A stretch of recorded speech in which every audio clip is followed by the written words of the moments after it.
Anak ini sebenarnya tujuannya apa datang ke sini? Ya kirimin Fatihah si anak ini. Kirimin Fatihah, dilalahnya dia mengaku bahwa saya datang ke sini ini mau melakukan pesugihan. Karena kan ketika melakukan itu perjanjiannya pasti ada korban. Kamu akan jadi kaya, keluarga kamu akan ada yang meninggal. Assalamualaikum warahmatullahi wabarakatuh. Bismillah, alhamdulillah, la hawla wa la quwata illa billah. Allahumma salli ala sayyidina Muhammadin abdika wa nabika wa rasulika nabil majid. Alhamdulillah dulur, berjumpa kembali di channel yang sama di tempat yang berbeda. Yang mana alhamdulillah di kesempatan kali ini saya akan menceritakan pengalaman eksplor ke suatu tempat yang sudah tidak asing lagi, khususnya bagi orang Purwakarta. Karena ada satu gunung namanya Gunung Hejo. Kalau di Cipularang, tol Cipularang, kilometer 9. Pengalaman itu kira-kira beberapa bulan ke belakang, karena saya berniat untuk berziarah ke Prabu Makom Prabu Siliwangi, bertemu salah seorang pemuda yang datang dari luar kota. Beliau mendapatkan impian, dia bermimpi bertemu dengan seorang kakek-kakek, dan akhirnya si pemuda tersebut terjerumus atau terbawa oleh bisikan-bisikan makhluk gaib, dan akhirnya si pemuda tersebut melakukan pesugihan. Yang mana pesugihan tersebut ada kerjasama antara orang seberang dan orang Jawa Barat. Saksikan di channel Ki Jaya Sampurna.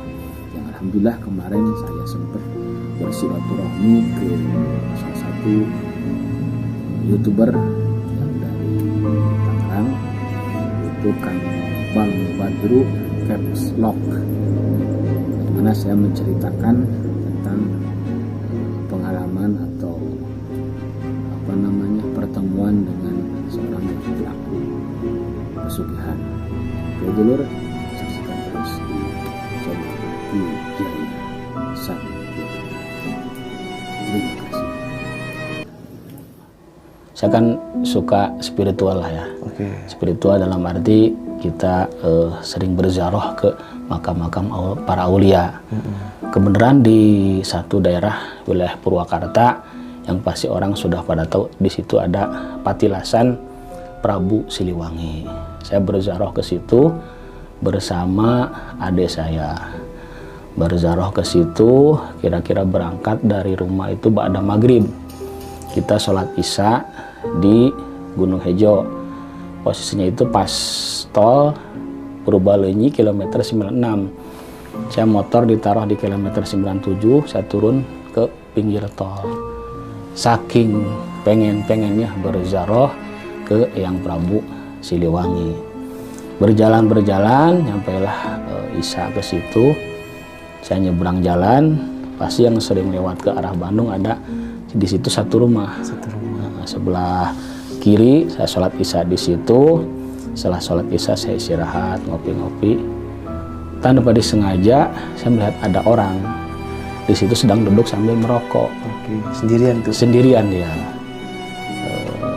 Dia kayak bingung. Saya uluk salam, saya tanya-tanya. Saya iseng-iseng explore lah, saya bilang sekalian belajar explore. Saya bilang, izin bang, dari mana? Oh, saya dari Sembrang katanya. Dari Sembrang. Terus kesini ngapain? Berziarah. Boleh nggak ngobrol-ngobrol? Ya boleh. Yang ngobrol saya tanya dari mana. Dia cerita. Dia bermimpi katanya. Dia datang ke situ itu melalui mimpi. Nah, mimpi katanya didatangi seorang kakek-kakek pakai ikat warna putih, pakai baju putih dan bawa tongkat. Nah, si kakek itu berpesan kepada si anak ini, sebutlah si Jahil ya. Jahil, kamu harus datang ke Jawa Barat, tepatnya ke Gunung Hejo. Nah, ngapain? Ya kamu harus ke sana. Di sana kamu harus berziarah katanya. Diikutinlah sama dia. Nah, sekarang kan zamannya Facebook segala ini itu, dia kebetulan punya teman dari Bandung. Dia seorang supir pribadi bos. Dia kontakkan sama dia, bikinlah janjian. Terus dia curhat tentang mimpinya. Sama teman yang di Bandung diarahin, bukannya ke tempat yang bagus, malah tempat yang nggak bagus. Gimana tuh tempat nggak bagus? Nah, maksudnya begini, ketika ngobrol, Kang, saya pengen ke Jawa Barat, ke suatu gunung. Ada nggak di Jawa Barat gunung ini? Ada, itu Gunung Hejo. Itu tempat pesugihan supaya kamu cepat kaya. Waduh, anak lagi bingung, nggak ada kerjaan karena katanya dia dipecat salah satu perusahaan pada waktu itu. Ya boleh tuh, tapi saya nggak punya modal. Ayo saya modalin. Kamu mau nggak jadi pelaku pesugihan? Saya yang modalin, setelah berhasil bagi dua. Mau, dibiayain sama dia itu. Datanglah dia ke Gunung Hejo. Awal dia mampir dulu ke daerah Jogja katanya, nemuin teman sekuliahnya. Terus dia ke Gunung Hejo. Ketemu sama saya itu malam Minggu. Dia datang itu kira-kira sudah seminggu, malam Seninnya. Berarti Senin, Selasa, Rabu, Kamis, udah hampir seminggu. Dia sudah melakukan ritual di malam Jumat. Nah, ketemu sama saya tanya, kamu jauh-jauh dari sana ngapain? Hanya sebatas mimpi aja? Enggak, saya pengen berziarah. Oh, tapi dalam batin saya, wah ini orang nih, jangan. Karena di situ memang ada salah satu tempat yang disalahgunakan untuk para pelaku-pelaku pesugihan yang dimanfaatkan oleh orang-orang yang nggak bertanggung jawab. Di situ dia ngomong nggak jelas, akhirnya saya pancing. Udah, mau nggak jalan-jalan malam, saya bilang, sambil eksplor ke Gunung 3. Oke katanya, siap. Kebenaran malam Minggu ini saya nggak ada kegiatan. Naik ke Gunung Hejo juga, ya sekarang melibur, paling besok malam Senin. Karena hari Minggunya saya harus puasa. Oke lah, saya bilang. Adik saya kontak, ayo bawa, saya bilang. Dibawalah, kira-kira jam 12 malam saya turun ke Gunung 3. Jadi Gunung Hejo sebelah kanan, arah ke Bandung. Gunung 3 sebelah kiri. Gunung 3 itu, di situ ada salah satu gunung, ada goa di situ tempat siluman ular. Nah, ketika di tengah perjalanan ada salah satu doa, ya Allah, salah bahasa kitanya, ya Allah, berilah petunjuk. Anak ini sebenarnya tujuannya apa datang ke sini? Ya kirimin Fatihah si anak ini. Kirimin Fatihah, dilalahnya dia mengaku bahwa saya datang ke sini ini mau melakukan pesugihan. Wah, keremet saya nih. Waduh, astagfirullahaladzim, kerjaan siapa ini, saya bilang. Kamu beli apa aja, habis berapa? Dari kapan kamu datang ke sini? Saya dari malam Senin kemarin, ketemu sama siapa? Saya diarahin sama teman saya menemuin salah satu juru kunci pada waktu itu. Dipinta uang, kamu berapa? Saya diminta uang habis kurang lebih 2 kali itu habis 6 juta kali. 6 juta? Iya. Astagfirullahaladzim, sayang banget, saya bilang. Udah kamu stres, kau punya kerjaan malah lari ke kayak gini. Dibeliin apa aja itu? Saya beli ayam, beli buah-buahan, beli minuman, terus banyaklah. Habis berapa? Beli madat juga, ya sekitar 5-6 juta.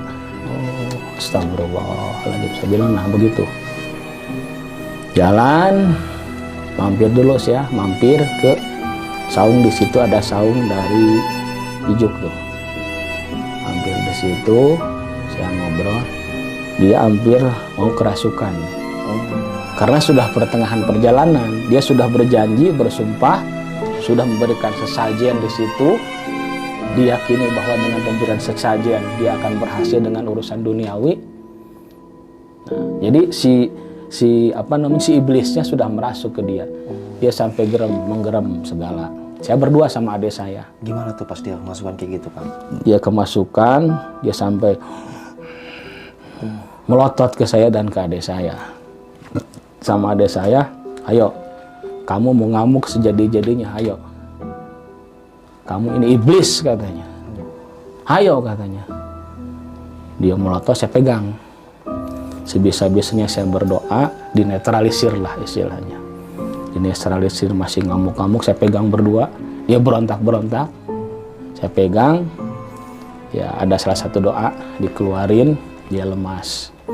Sadar lagi, pegang lagi, dikeluarin lemas. Terakhir kakinya ini sakit. Yang kiri. Itu pas sudah sadar itu, Pak? Udah sadar tapi masih ada keluhan. Dipercaya atau tidak, ketika si iblis sudah merasuk ke salah satu orang, dia sudah yakin ke iblis akan memberikan sesuatu, kan udah musyrik larinya. Dia udah merasuk ke tubuhnya. Secara tidak langsung saya di situ perang atau berantem dengan makhluk gaib yang namanya iblis laknat itu.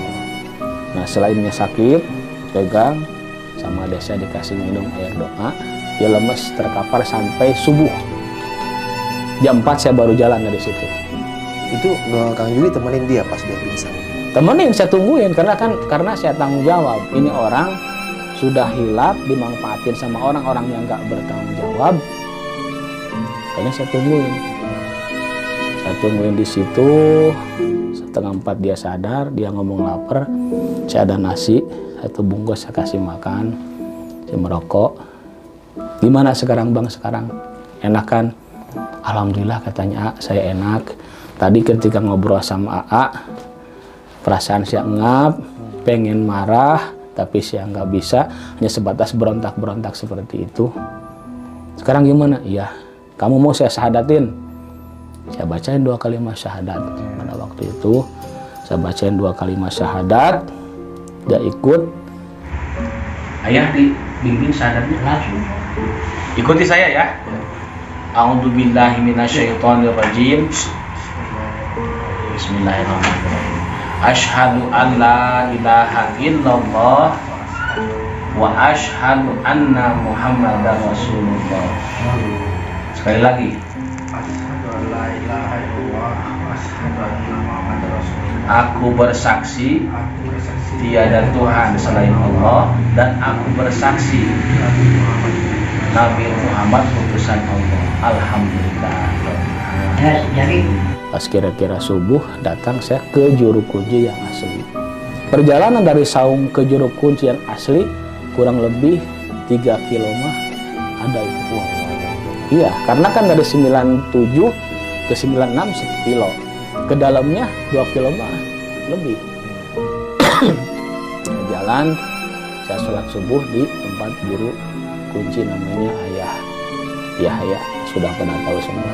Ayah Yahya itu memang ketika ada yang datang ziarah ke sana, diarahinnya kalau ziarah ya ziarah aja. Di situ kita mendoakan, di situ mendoakan ke yang Prabu, ke patilasannya. Kita berdoa, munajat sama Allah. Jangan berbuat yang lain-lain. Saya bawa ke situ. Bawa ke situ, ngobrol sama Ayah Yahya. Ngobrol, ditanya habis berapa, dia cerita. Si jahil ini ke Ayah Yahya, di situ disahadatin sama Ayah Yahya dan didoain juga. Itu hari Minggu pagi, dia ngebohong sama saya. Iya, ngebohong gimana tuh? Nah setelah itu udah saya bilang, pakaian kamu bawa ke tempat saya, karena kan kamu tadi sudah sadar bahwa itu perbuatan tidak benar. Iya. Tapi saya mohon maaf, saya mau pamit dulu sama orang-orang yang di sana, yang di Gunung Hejo kan ada orang di situ yang suka nganter-nganter. Oke. Sama pakaian saya di sana. Oh, saya bilang ya udah. Kamu kalau mau ke sana, saya tunggu di rumah. Ini alamatnya. Dari sini kamu naik turun di kilometer 104. Itu 97, 104 itu persis di Cikalongwetan. Saya turun. Enggak. Saya pakai motor, dia balik lagi ke sana. Saya kasih alamat itu ya, turun kamu di 104. Saya pulang. Jangan lewat jam 9, saya bilang. Iya. Itu kira-kira jam setengah 7 apa jam 7 lah. Setelah dari si Ayah Yahya pulang, dia balik lagi ke tempat Gunung Hejo, ada persinggahan lah di situ. Balik lagi, saya tunggu sampai siang, nggak ada, sore nggak ada. Saya ada dapat telepon dari pacarnya si Jahil itu. Dapat telepon yang mungkin nomor saya sudah dikasih sama si dia. Dia telepon ke saya. Assalamualaikum Pak, katanya. Saya siapalah, namanya lupa lah. Saya nih temannya, katanya. Boleh dikatakan pacarnya. Tolong saya nggak harus minta tolong sama siapa lagi. Emang kenapa? Itu si abang katanya ngomong ke saya naik lagi ke Gunung Hejo. Astagfirullahaladzim. Naik lagi? Iya, dia balik lagi ke atas. Karena kan pertama malam Jumat. Iya. Ritual yang kedua malam Senin. Saya pikir setelah ketemu sama saya syahadatin, udah selesai. Tobat gitu. Tobat lah intinya. Ternyata dia balik lagi, naik lagi. Astagfirullahaladzim. Saya waktu itu saya bilang, Pak, ya udahlah. Saya bilang insya Allah saya bantu. Kemungkinan saya habis Isya baru jalan ke sana. Ya karena memang ya lumayan jauh. Ya udah Pak, terima kasih. Kira-kira jam 8 apa setengah 9 saya jalan ke sana. Saya jalan naik motor bertiga sama teman saya yang satu lagi, Kang Mul, itu 2 motor. Bertiga jalan ke sana, mampir dulu ke bank siapa di situlah parkiran. Saya naik, di tengah perjalanan saya ditelepon lagi sama si pacarnya si Jahil ini. Pak, cepet Pak, katanya, cepet. Ini si abang ngomongnya sudah putus asa. Waduh, saya semakin takut tuh. Putus asa dalam arti mungkin perjalanan sudah digagalkan. Di sisi lain dia punya kontrak sama orang yang Bandung itu. Kan yang ngemodalin orang yang Bandung temennya itu. Bagi-bagi setengah-setengah itu. Nah, dia takutnya ketahuan atau bagaimana. Takutnya dia ya berbuat sesuatu lah. Jam 9 saya naik ke situ. Di situ ngelewatin makom Patilasan yang Prabu juga. Dia saya lihat, ya mohon maaf dia lagi sila begini. Itu fotonya juga ada kalau masih ini mah. Dia duduk begini sambil ngadepin banyak di sini nih. Makanan, minuman keras juga ada. Kayak sesajen gitu ya. Sesajen begitu. Astagfirullahaladzim, ya Allah. Pas di situ saya netralin, yang pertama saya ambil dia. Saya netralin sebisa saya. Ada saya sebelah sini. Di sini ada cahaya, Pak. Ada cahaya, saya bilang itu dikirain cahaya kamera atau drone. Ternyata mungkin itu makhluk apalah, saya nggak tahu. Waktu kita pas mau berangkat, itu udah di atas kepala kita tuh, udah gini. Nyamperin ini mah gini, bukan kamera. Sama orangnya? Bukan. Drone? Bukan. Goib mungkin. Goib itu. Oh, goib. Ya nggak apa-apa kalau goib. Yang ngelihat teman saya, Kang Mul tuh. Dia ngelihat cahaya ke sini. Kita ngamainin itu si anak, saya bawa, cepat saya keluar di situ. Bawa turun di bawah. Itu jam berapa posisi, Kang? Posisi jam 9 kira-kira jam 12, jam 11 lah. Siang atau malam? Malam itu. Malam. Saya bawa keluar dari situ, terus saya sengaja makanan yang di situ dibawa sama teman saya. Ada minuman juga. Ada minuman keras juga. Saya bilang orang pada sinting kali ya. Mau zaroh, pengen kekayaan.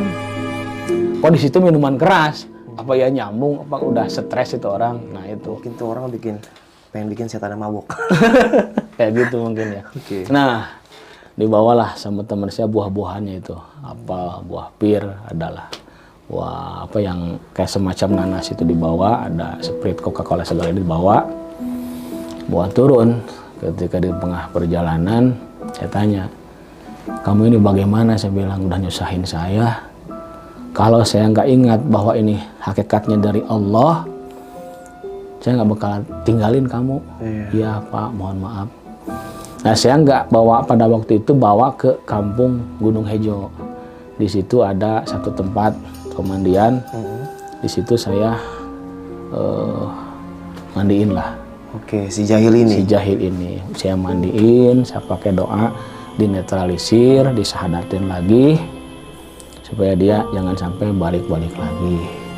Yang lucunya begini, kita ke belakang dulu ya. Iya. Awal saya ke sana, malam kedua ke rumah ada yang nyerang. Ke rumah siapa? Ke rumah ibu saya. Oke. Sok makhluk, karena di Gunung Hejo itu ada makhluk buta hijau. Sempat datang ke rumah, datang ke mimpi ibu saya. Jadi setengah sadar atau enggak, si makhluk yang warna hijau itu mau mencekik ibu saya. Karena apa? Karena kan saya udah menggagalkan orang yang mau melakukan pesugihan. Alhamdulillahnya atas pertolongan Allah, ibu saya selamat, jadi dia berdoa sebisa-bisanya. Itu udah mau mencekik begini katanya si makhluk itu. Karena kan ini digagalkan sama saya, otomatis kalau nggak istri pasti ke ibu. Minta tumbal. Nah itu. Karena kan ketika melakukan itu, perjanjiannya pasti ada korban. Kamu akan jadi kaya, keluarga kamu akan ada yang meninggal. Itu. Dia sudah hilap. Seperti itu, datang ke rumah makhluk yang tinggi besar, berwarna hijau katanya. Nah, saya bawa ceritanya ke pemandian, saya mandiin lagi, saya kasih nasihat ini itu. Pagi subuh saya pulang ke Cikalongwetan. Saya bilang, kamu harus ke rumah saya. Saya mau ke mana dulu yang ngomongnya? Mau ke teman saya dulu. Alasan lagi dia. Alasan lagi. Saya mau ke teman saya, sekalian saya mau ke ATM. Oh iya, saya tunggu di rumah. Dia menghilang, datang lagi ke Gunung Hejo. Balik lagi. Balik lagi. Astagfirullah. Ya Allah. Saya bilang ini orang. Itu saya biarin. Datang lagi Gunung Hejo. Terus datang lagi Gunung Hejo karena dia ngambil pedang. Tahu pedang dari siapa? Apakah itu pedang tujuannya buat apa? Saya nggak paham. Si pacarnya ngasih tahu, Pak, ini si abang ke Gunung Hejo lagi. Katanya mau ngambil barang ini. Fotonya dilihatin ke saya. Astagfirullahaladzim, buat apa lagi ini? Karena mungkin dikasih sama orang-orang sekitar yang ada di Gunung Hejo itu, ada tempat gedogan lah di situ. Nah, setelah itu saya telepon, nggak ngangkat-ngangkat. Piling, kamu di mana? Saya bilang. Saya WA, dia nggak balas. Kira-kira malam jam berapa saya telepon, dia ngangkat. Pak, mohon maaf katanya. Saya lagi di Bandung. Kamu ngapain? Saya bilang ke Bandung. Jangan-jangan kamu bikin perjanjian lagi? Ya Pak, mohon maaf. Karena saya harus menyelesaikan tugas. Jadi dia itu kan dari awalnya temennya yang di Bandung. Iya. Bikinlah perjanjian. Dia pelakunya, si itu yang punya modal. Oke.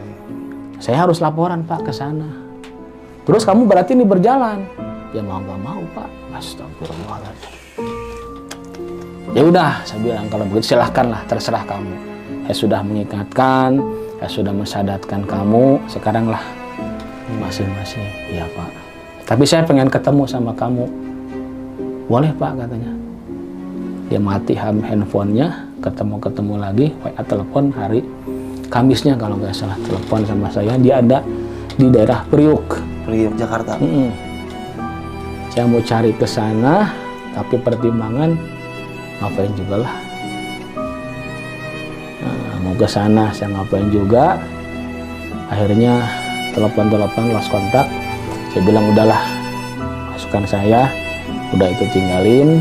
Adapun kamu dikasih bekal sama kuncen Pak Yahya, kasih doa, terus saya netralin, kamu jalanin aja lah nasihat-nasihat yang saya sampaikan. yang juru kunci sampaikan, jangan ditinggal yang namanya ibadah, dah lupakan saja yang kemarin. Iya Pak, terima kasih katanya. Nah itu selesai, saya mimpi didatangin makhluk dari sana. Dari mana? Dari Gunung Hejo.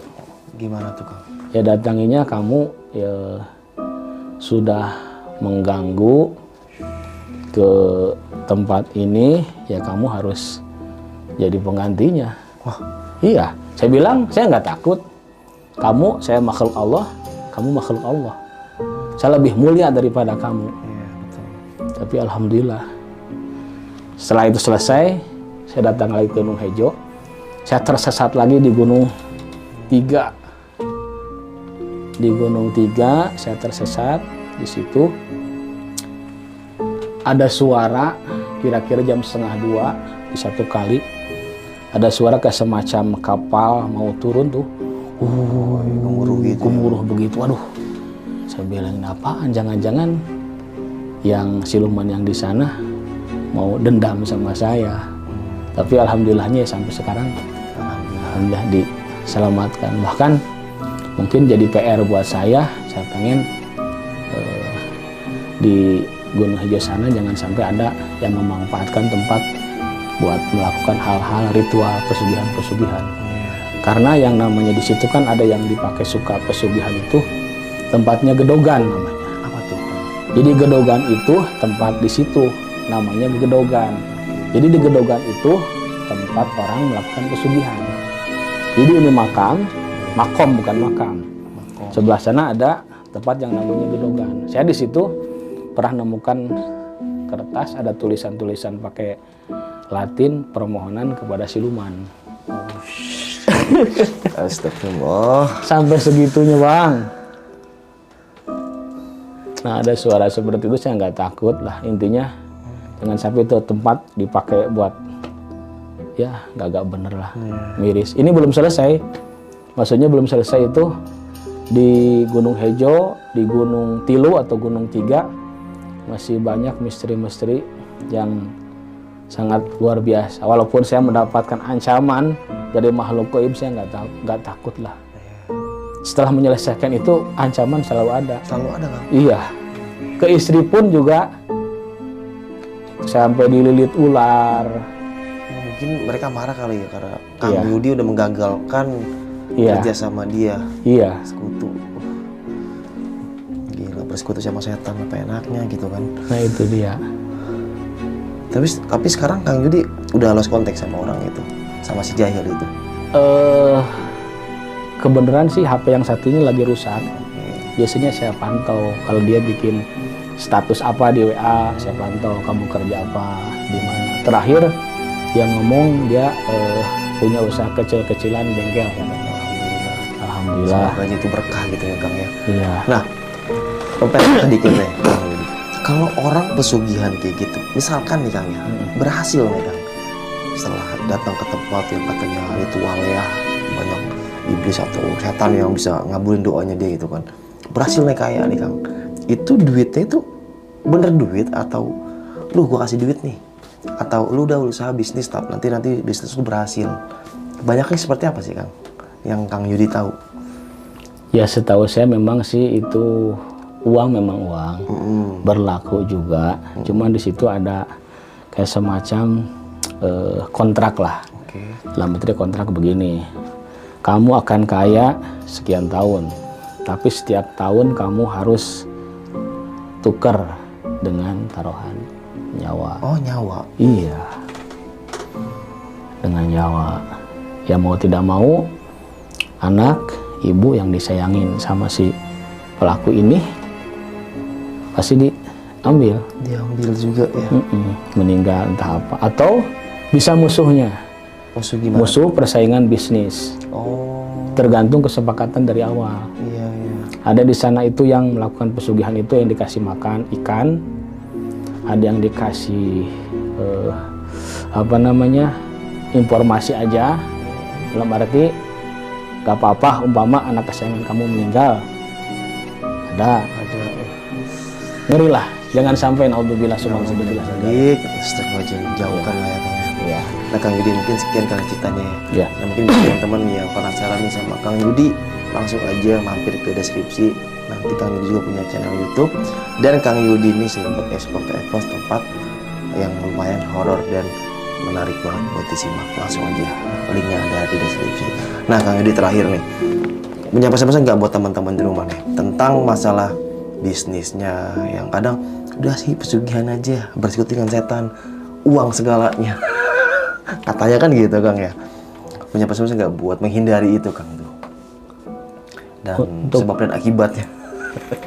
Jadi sebenarnya sih banyak rugi lah. Iya. Dalam pemikiran si untung dari enteng, dalam arti kerja nggak seberapa, hasilnya lumayan gede. Pesennya di dunia ini hanya sebatas sementara dan numpang lewat saja. Betul. Ketika yang namanya manusia mati, akan dimintai pertanggungjawaban di hadapan Allah Subhanahu wa Ta'ala. Lain halnya dengan hewan. Ketika kambing, sapi, dan yang lainnya setelah mati aja. Selesai. Tapi manusia ketika mati, kamu punya harta dari mana? Dibelanjakan untuk apa? Keluarga kamu dikasih makan, uangnya dari mana? Ada hisabnya ya. Hisabannya itu. Di dunia lah. Hanya sebatas numpang lewat, janganlah. Katanya mungkin ya dunia cuma sementara, tapi dunia ini menentukan nanti di akhirat ya Kang. Jelas. Iya. Jadi walaupun sementara, tapi ini menentukan di sini. Menentukan karena begini, Bagaimana nanti di akhirat, surga dan neraka. kita hidupkan pilihan. Hidup pilihan. Mau kemana dan bagaimana? Kuncinya begini, kita dari mana, sedang di mana, dan mau kemana. Dari Allah, ini di alam dunia punya Allah, kembali kita ke Allah lagi. Kan seperti itu. Ngeri. Buat apa kaya kalau hasil nyupang, Iya. hasil pesugihan, Nggak berkah itu. gak berkah. Bersekutu dengan Apalagi bersekutu dengan siluman ular. Aduh. Itu ada hubungan badan dengan ular tersebut. Ntar setelah matinya, belum waktunya ajal, dia sudah mati duluan karena ada perjanjian, dia gak nyampe ke Allah, dia bahasanya lakon gawai. Astagfirullahaladzim. Pesannya satu aja, itulah, hindarilah yang kayak gitu. Tingkatkan keimanan, ketakwaan kepada Allah Subhanahu wa Ta'ala. Adapun kurang-kurang sedikit urusan bisnis, kita kan diperintah ud'uni astajib lakum, berdoalah kepada Allah maka Allah akan mengabulkan. Tinggal begitu, uang banyak bakal sehari habis enggak, yang dimakan satu suap kan begitu. Cuma nafsu saja. Nafsu itu yang susah tahan itu. Selalu pengen memiliki. Itu Hasrat. keinginan yang memang salah lah. Iya. Oke sob, mungkin sekian kisah pengalaman yang dialami sama Kang Yudi ini. Bisa kita ambil segi positifnya, buang jauh-jauh negatifnya. Jadi balik lagi ya buat teman-teman yang di rumah, semangat dalam mencari rezekinya, semangat dalam berusahanya, dan semoga teman-teman di rumah dalam keadaan sehat walafiat dan dilindungi dari segala mara bahaya, dijauhkan dari segala mara bahaya, dan jangan lupa mandi pagi dan tetap berjuang. Yuk semangat para pejuang keluarga. Oke, sampai jumpa di kisah selanjutnya. Wassalamualaikum. Supaya lebih berkah. Iya. Dan tempat ini supaya lebih berkah lagi. Alangkah baiknya kita bersolawat dulu. Iya. Kita kan muslim ya. Iya. Sebagai muslim, dengan solawatan, doa kita insya Allah dikabul sama Allah. Amin, amin, amin. Ketika dengan solawat tidak ngambang lagi, langsung disampaikan oleh baginda Nabi besar Muhammad Sallallahu Alaihi Wasallam. Boleh ya? Ya. Siap. Allahumma sholli wa sallim wa barik alaihi wa ala alihi. Salawatnya salawat Jibril. Sallallahu ala Muhammad sallallahu alaihi wasallam. Sallallahu ala Muhammad sallallahu alaihi wasallam. Sama-sama. Sallallahu ala Muhammad sallallahu alaihi wasallam. Sallallahu ala Muhammad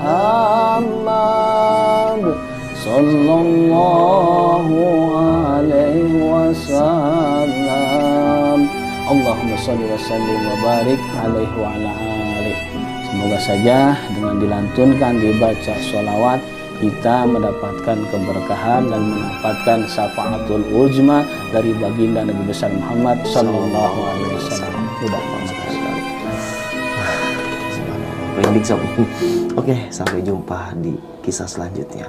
Wassalamualaikum warahmatullahi wabarakatuh. Kang, makasih banyak Kang Yudi ya. Sama-sama. Syukron kasiron. Dadah.